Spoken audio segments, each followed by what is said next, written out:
Today I would like to share with you a technique that I like to call the I get it moments, or the power of understanding.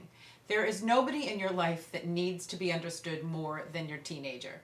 And so rather than try to explain theoretically what I mean here, I'm just going to go ahead and tell you a story. So I worked with a dad over a course of a few weeks who was the father of a 14-year-old girl, freshman in high school.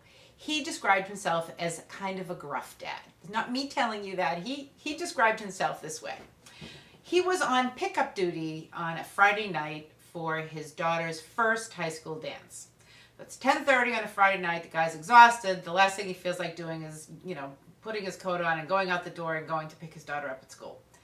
He gets in the car, he drives up to the high school, and there he sees the pickup line. And for those of you who have picked your kids up at school, you know what that line looks like. And if you don't get there on the earlier side, you end up at the back of the line having to wait until all of the cars in front of you have already picked up their kids. This guy was not in the mood to wait. So he decides to go park in the high school parking lot and walk over and find his daughter. Mistake number one. He walks up to the sidewalk, and there are all the kids in the end of the dance flirt.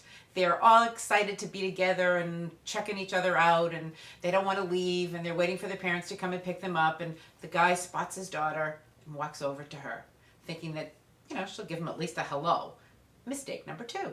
So he walks over to his daughter, and she gives him the complete invisible look. She doesn't look at him. She doesn't acknowledge him. She absolutely ignores him. The man went ballistic. This is not the kind of man that you want to ignore. So he walks over to the daughter, and he looks her in the face, and he says, "Hello!" At which, mistake number three, you can imagine this girl went crazy. "Dad, what are you doing here?" She starts screaming at him in front of her friends. So now he's had it. It's 10:30 at night. All he wants to do is get this kid in the car and go home. So he grabs the daughter and he goes, "Just get in the car." And they walk back to the car, basically screaming and yelling at each other and causing a scene in the high school parking lot. And then the dad says to me, "Joanie, I heard you on my shoulder," he says. Now this is very out of character for this man. And he stops and he turns to his daughter and he says in a quieter voice, "Honey, I'm really sorry. I get it. I embarrassed you in front of your friends. I should have waited in the parking lot. I should have texted you and said, 'I'm in the lot, come and find me.' And instead, I embarrassed you. I'm really sorry." And I said to the dad, "Well, what did your daughter do?" And he said, "She just stopped and went, 'Oh.'" And then that was the end of the fight. This could have gone a whole other way, because this man said, she was being disrespectful to me. She was not being appreciative of the fact that I went out of the house at 10:30 at night when all I wanted to do was get into bed and, watch baseball. And there I was, and I realized that it was on me, that I needed to understand what she might have been going through, and she was embarrassed, and I needed to take ownership of that. That was a very powerful moment for that father and that daughter, because he got what she was going through. And at that point, once he gave her that understanding, she could let go of her anger, and that's exactly what happened. And he said they got in the car and they had a lovely chat on the way home, and that was that. This could have turned into, "Don't talk to me that way," and "I'm taking away your phone," and "Don't think I'm taking you to another dance," and this could have gone in a whole other direction, and it didn't. Why? Because he used this power of understanding. This is the story number two. A mom came to see me. She was the mother of a 14-year-old boy, again, who was a freshman at a new private school. This had been an enormous change for this guy.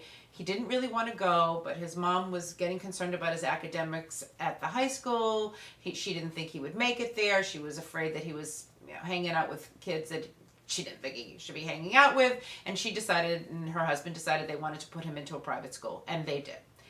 Now, obviously, this kid did not go willingly, but he went. And while he was there, he did join, I think he tried out for the school play, he got on a sports team, he actually got very involved in the school program, which I thought was pretty amazing. Now, on the other hand, his grades were terrible. He was not doing his homework. There were amazing amounts of power struggles going on between the parents and the kids, because the whole reason the parents were paying all this money was so that the kids' academics would improve. And they were getting progress reports. He wasn't doing his homework. He wasn't talking in class. And they were furious. And so their house was basically a battleground. And they forgot that he was doing all this other good stuff, because the things that right now were so important to them, his academics, he was not producing. So the mom came to see me because she was devastated that their relationship had taken such a bad turn.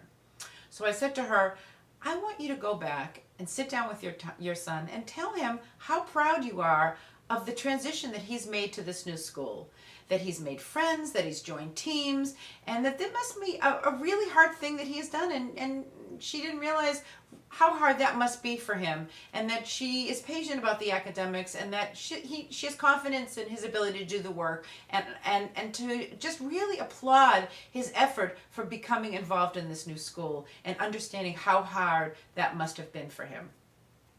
So I sent her on her way to do that, and she called me back the next day and she said, Joani, I had the most amazing parenting experience of my entire life. And I said, what happened? She said, well, I went down, when I got home, I went downstairs, my son was watching TV or playing video games or something, and I went and I sat with him on the couch and basically said everything you told me to say, and just said, you know, honey, I've been driving around and I realized that I've been really hard on you, and I wasn't realizing how hard this transition must be for you, and I was very focused on your academics, and I just started thinking how amazing it is that you found friends and you're finding things to do there that make you happy. And I'm really, really proud of you. And I'm sorry if I've been really hard on you about the academics, because I have complete confidence in you. And, you know, she said something like that. And I said, and then what did he do? And she said, and these were her words, she said, he melted into my arms. And so I want you to imagine this big 14-year-old boy melting into his mother's arms in tears, feeling so grateful that she got how hard this transition was for him.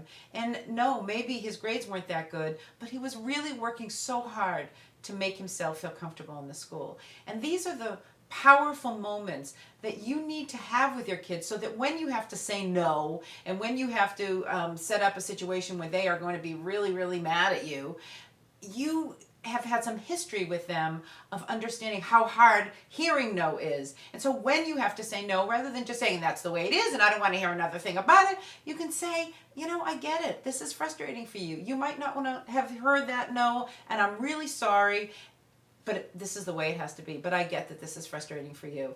When your kids at least hear that you understand their experience, there will be a gratefulness that they won't, we're not going to come up and give you a hug and say thank you for understanding, but they will get it. And so other times when you have to have difficult conversations with them, they will have confidence that you aren't just going to be telling them what to do, but you're going to be understanding with them what their experience is. And truly, there is nothing more powerful. So I hope you go home and have some I get it moments with your kids.